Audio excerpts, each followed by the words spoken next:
இங்கே பல்வேறு ஜனநாயக சக்திகளாக வருகை தந்து கொண்டிருக்கிற குறிப்பாக கெச்சி அவர்களே, நதியா அவர்களே, அருமை புரட்சிகர இளைஞர் முன்னணியை சேர்ந்தவர்களே, அருமை தம்பி வழக்கறிஞர் அண்ணன், பல்வேறு ஜனநாயக சக்திகள் எல்லாம் திரண்டு இந்த நினைவேந்தல் படத்திருப்பு நிகழ்ச்சியை பங்கு பெற்றுக் கொண்டிருக்கிறார்கள் என்பதிலே நாம் மக்கள் புரட்சி கழகத்தின் சார்பாகவும் வீர வணக்கத்தினை கூறிக்கொண்டு, இயற்கையின் சதித்திட்டத்தால் ஒரு சில நிமிடங்களில் இந்த நிகழ்ச்சியை முடிக்க வேண்டும் என்ற கட்டளையை ஏற்று மிக விரைவில் நான் முடித்துக் கொள்ள கடமைப்பட்டிருக்கிறேன். மரியாதைக்குரிய அண்ணன் ராஜா அவர்களை பற்றி இங்க இருக்கிற கிராமத்தைச் சேர்ந்தவர்கள் எல்லாம் நன்றாக தெரிந்திருப்பீர்கள். குறிப்பாக அண்ணன் ராஜா அவர்கள் அண்ணா திராவிட முன்னேற்ற கழகத்தைச் சேர்ந்தவர். இறுதி வரை அவர் அண்ணா திராவிட முன்னேற்ற கழகத்திலே தன்னுடைய பணியை செய்திருக்கிறார். ஆனால் அவருக்கு நினைவேந்தல் நிகழ்ச்சியை, படத்திறப்பு நிகழ்ச்சியை யார் செய்திருக்க வேண்டும் என்றால் அண்ணா திராவிட முன்னேற்ற கழகத்தைச் சேர்ந்த இயக்கம் தான் செய்திருக்க வேண்டும். ஆனாலும் கூட இங்கு அன்பு தம்பிகளை ஈன்றெடுத்து அவர்களை இந்த சமூகத்திற்கு களமாட வேண்டும். அதிலும் வழக்கறிஞராக நீங்கள் உயர் நீதிமன்றத்தில் வரை சென்று வாதிட வேண்டும் என்று தம்பி வழக்கறிஞர் நாகராஜ் அவர்களையும் தம்பி சத்யராஜ் அவர்களையும் ஈன்றெடுத்த காரணத்திற்காக அந்த தியாகத்தை இங்கே போற்ற வேண்டும் என்பதற்காகத்தான் விடுதலை சிறுத்தைகளாய் இயக்கத்தை முன்னெடுத்துக் கொண்டிருக்கிறார்கள். நான் பங்கு பெற்றதிலே ஒரு செய்தியை சொல்லியாக வேண்டும். கடந்த 5 ஆண்டுகளுக்கு முன்னால் சாதி இந்துக்கள் இதே கட்டவர பகுதியை கட்டவர பகுதியில் இருக்கிற இந்த காலனி பகுதியிலே இங்கிருக்கிற சாதி இந்துக்கள் காவல்துறையினுடைய துணையோடு அடித்து நொறுக்கி சாதி கலவரத்திலே ஈடுபட்டார்கள். அப்பொழுது நமது பகுதியை சேர்ந்து பட்டியல் சமுதாயத்தைச் சேர்ந்தவர்கள் 13 பேர் அந்த கலவரத்திலே கைது செய்யப்பட்டார்கள். காவல்துறை அடக்குமுறை, பெண்களை எல்லாம் மானபங்கம் செய்தார்கள். கைது செய்ய வேண்டும் என்று கைது வேட்டை தொடர்ந்து கொண்டிருக்கிற பொழுது நான் இந்த கிராமத்திலே வந்து பாதிக்கப்பட்டிருக்கிற மக்களுக்காக காவல்துறையை, சாதி இந்துக்களை எதிர்த்து போராடியது மட்டுமல்லாமல் அந்த 13 பேர் கைதிலே மரியாதைக்குரிய மறைந்து அண்ணன் ராஜா அவர்களும் சிறை சென்றார். அந்த அடிப்படையிலே அவருக்கு வீர வணக்கம் செல்வதிலே நாங்கள் கடமைப்பட்டிருக்கிறோம். குறிப்பாக அந்த 13 பேர் வழக்கிலே ₹1 கூட வாங்காமல் 13 பேரையும் நாம் ஃப்ரீயாக இலவச சட்ட ஆலோசனை அடிப்படையிலே ஃப்ரீயாக அவர்களை பிணை எடுத்தோம். அந்த பெருமை தம்பி வழக்கறிஞர் பன்னீர்செல்வத்தை தான் சேரும். நான் சவால் விட்டு சென்றேன். ₹1 கூட 13 பேருக்கும் வாங்காமல் அவர்களை பிணை எடுத்திருக்கிறோம். அவர்கள் சிறையிலிருந்து வந்ததற்கு பிறகு மக்கள் புரட்சி கழகத்தின் சார்பாக அனைவருக்கும் சால்வை அணிவித்து கௌரவித்திருக்கிறோம். அவர்கள் உயிரோடு இருக்கிற வரை அவர்களுக்கு பாராட்டு விழா எடுக்க வேண்டும் என்று பலமுறை முயற்சி செய்தும் கூட தோற்று போயிருக்கிறோம். ஆனாலும் கூட இந்த நிகழ்ச்சியிலே பங்கு பெற்று அவருக்கு வீர வணக்க உரை நிகழ்த்துவதிலே நாம் எவ்வளவுதான் கொடுமைகளா இருந்தாலும், எவ்வளவுதான் வேதனையா இருந்தாலும் கூட பகவான் புத்தர் சொன்னதை போன்று ஒரு உயிரினம் உலகத்திலே தோன்றினால் மறைவது கட்டாயம். கண்டிப்பாக அந்த ஜீவன் மறைந்துதான் ஆகும் என்ற அடிப்படையில் நம்மை விட்டு பிரிந்திருந்தாலும் கூட நம்மோடு வாழ்ந்து கொண்டிருக்கிறார், நம்ம எல்லாம் வழிநடத்திக் கொண்டிருக்கிறார். அன்பு பிள்ளைகள் எல்லாம் இந்த சமுதாயத்திற்காக போராட வேண்டும் என்று போராளிகளாய் தயார் செய்திருக்கிறார். அந்த பத்திரிகையிலே எங்கள் தியாக தந்தை என்று பதிவிட்டிருக்கிறார்கள். நான் சொல்லிக்கொண்டு கடமைப்பட்டிருக்கிறேன்.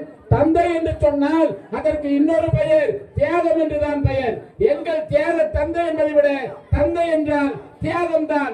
அப்படிப்பட்ட அன்பு தம்பிகளை தியாகிகளாக, போராளிகளாக விட்டு சென்றிருக்கிறார். அந்த அடிப்படையில் தொடர்ந்து இவர்கள் போராட வேண்டும். அன்பு தம்பி நாகராஜ் அவர்களை அப்படியே விட்டு சென்றிருக்கிறார் என்று பெரும்பாலானவர்கள் என்னை சொன்னார்கள். ஆனால் நாகராஜ் அவர்களுக்கு கல்வியிலே, பொருளாதாரத்திலே வளர முடியும், அரசியலிலே வளர முடியும் என்ற தன்னம்பிக்கை அவரை உயிரோடு இருக்கிறவரை பார்த்து விட்டார். அந்த அடிப்படையில் நாகராஜ் அவர்களுக்கு இன்னமும் கூட திருமணமோ எதுவுமே நடக்கவில்லை என்ற வேதனை அவருக்கு இருப்பதற்கான வாய்ப்புகள் குறைவுதான். ஏனென்றால் தம்பி நாகராஜுடைய வளர்ச்சியை கண்ணதிலே பார்த்தவர். அப்படிப்பட்ட ஒரு அருமையான தந்தையை தேர்ந்தெடுக்கிறார். மேடையில் இருக்கிற எத்தனையோ பேர் தந்தை எழுந்தவனாக இருந்து கொண்டிருக்கிறோம். தம்பிகாரும் அங்க இருக்கிற அருமை சகோதரர்களும் உற்சாக உணவுகளும் நீங்கள் தந்தையை எழுந்து விட்டோம் என்று கண்ணீர் வடிப்பது உண்மை என்று சொன்னால், நான் எல்லாம் 12 ஆண்டுகளுக்கு முன்னால் எங்கள் தந்தையை எழுந்திருக்கிறோம், எங்கள் தாயை எழுந்திருக்கிறோம், என்னுடைய தம்பியை எழுந்திருக்கிறோம், என்னுடைய அண்ணியார் எழுந்திருக்கிறோம். எல்லார் வீட்டிலேயுமே இழப்பு இழந்திருக்கிறது, எல்லார் வீட்டிலேயுமே சோகம் நிறைந்திருக்கிறது. ஆனால் அவற்றையெல்லாம் நாம் நினைத்துக் கொண்டு தொடர்ந்து நம்முடைய உடல்நிலைகளை மனநிலைகளை பாதிப்புக்குள்ளாக்க வேண்டாம். இந்த மக்களுக்காக, ஒடுக்கப்பட்ட மக்களுக்காக, குறிப்பாக பட்டியலின மக்களுக்காக போராட வேண்டிய கடமையும் தேவையும் இருந்து கொண்டிருக்கிறது. இன்னும் ஒரு செய்தியை சொல்லி நான் முடித்துக் கொள்ள கடமைப்பட்டிருக்கிறேன். கடந்த முறை நடந்த உள்ளாட்சி மன்ற தேர்தலிலே கட்டவரம் கிராமத்திலே அன்பு தம்பி நாகராஜ் அவர்கள் மட்டும்தான் பட்டியல் சமுதாயத்தைச் சேர்ந்த ஒரே ஒரு வேட்பாளர். இது பொது தொகுதியாக இருந்தாலும் கூட, பொது பஞ்சாயத்து தொகுதியாக இருந்தாலும் கூட நாகராஜ் மட்டும்தான் தேர்தல் களத்தில் நின்றார். நான் அவருக்காக வீதி வீதியாக வந்து வாக்கு கேட்டேன். ஆனால் படுதோல்வி அடைந்திருக்கிறார். என்ன காரணம் என்றால், கட்டவரம் பஞ்சாயத்திலே பெரும்பான்மை மக்கள் வாக்களிக்கக்கூடிய பெரும்பான்மை வாக்கு உள்ள மக்கள் பட்டியலினத்தைச் சேர்ந்தவர்கள். ஆனால் நாகராஜால் வெற்றி பெற முடியவில்லை. சிறுபான்மையாக இருக்கிறவர்கள் வெற்றி பெற்றுக் கொண்டிருக்கிறார்கள். அதுதான் தமிழக அரசியலும் தமிழகத்தில் நடந்து கொண்டிருக்கிறது. பெரும்பான்மையாய் வாக்களிக்கக்கூடிய பெரும்பான்மையாக இருந்து கொண்டிருக்கிற மக்கள் பட்டியலின மக்களாக இருந்தாலும் கூட ஆட்சி அதிகாரம் எல்லாம் யாரிடத்தில் இருக்கிறது என்று சொன்னால் சிறுபான்மை மக்களிடத்திலே, சிறுபான்மை சமூகத்திடத்திலே இருந்து கொண்டிருக்கிறது. அந்த அரசியல் அதிகாரத்தை நாம் மாற்ற வேண்டும் என்பதற்காகத்தான் இப்படிப்பட்ட குக்கிராமங்கள் எல்லாம் கூட இயக்கத்திற்காக போராடுவதற்காக போராளிகளாய் உருவாகி வந்திருக்கிறார்கள். ஆனால் நாம் போராளிகளாக இருந்தால் மட்டும் போதாது.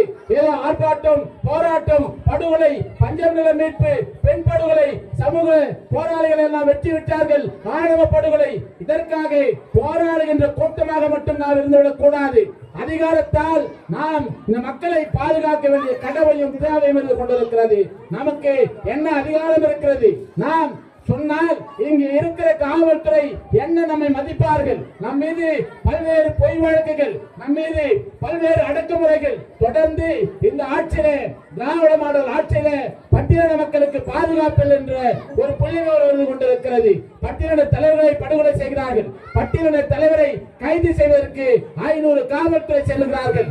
தொடர்ந்து இந்த மக்களுக்காக யாரெல்லாம் போராடுகிறார்களோ, இந்த மக்களுக்காக யாரெல்லாம் கலகம் செய்து கொண்டிருக்கிறார்களோ அவர்கள் மீது காவல்துறை கட்டவிழ்க்கப்பட்டிருக்கிறது என்று சொன்னால், நீண்ட ஆண்டு காலம் 2000 ஆண்டுகளாக அடிமையாக இருக்கிற மக்கள் வாக்களிக்க மட்டும்தான் இவர்களுக்கு உரிமை. இவர்கள் வாக்களிக்கிற எந்திரமாக இருக்க வேண்டும். ஆட்சியை பற்றி, அதிகாரத்தை பற்றி இவர்கள் பேசிவிடக் கூடாது என்ற சதி திட்டத்தை உடைக்க வேண்டும். 200 ஆண்டுகளுக்கு முன்னால் ஆங்கிலேயர்கள் வழங்கப்பட்டிருக்கிற பஞ்சமி நிலங்கள் எல்லாம் யாரிடத்திலே இருந்து கொண்டிருக்கிறது? இங்க இருக்கிற மக்கள் எல்லாம் அப்பாவிகளாக இருந்து கொண்டிருக்கிறார்கள். இங்க இருக்கிற மக்கள் எல்லாம் பட்டா கேட்டுக்கொண்டு, மனு கேட்டுக்கொண்டு, வடகரை நம்பியதில்லை, சுடுகாடு கட்டு போராடுகின்ற கேவலமான நிலை உடை தெரிய வேண்டும் என்று சொன்னால் ஆட்சி வர வேண்டும், அதிகாரம் வர வேண்டும். அந்த அடிப்படையில் போராட்ட களமாக இருந்தால் மக்கள் புரட்சி கழகம் விடுதலை சிறுத்தைகளோடு போராடும், தேர்தல் களமாக இருந்தால் மக்கள் புரட்சி கழகம் தனித்து போராடும் என்று சொல்லிக்கொண்டு வாய்ப்புக்கு நன்றி கூறி மரியாதைக்குரிய அண்ணன் ராஜா அவர்களுக்கு வீர வணக்கத்தினை கூறிக்கொள்ளி நான் கடமைப்படுகிறேன். நன்றி.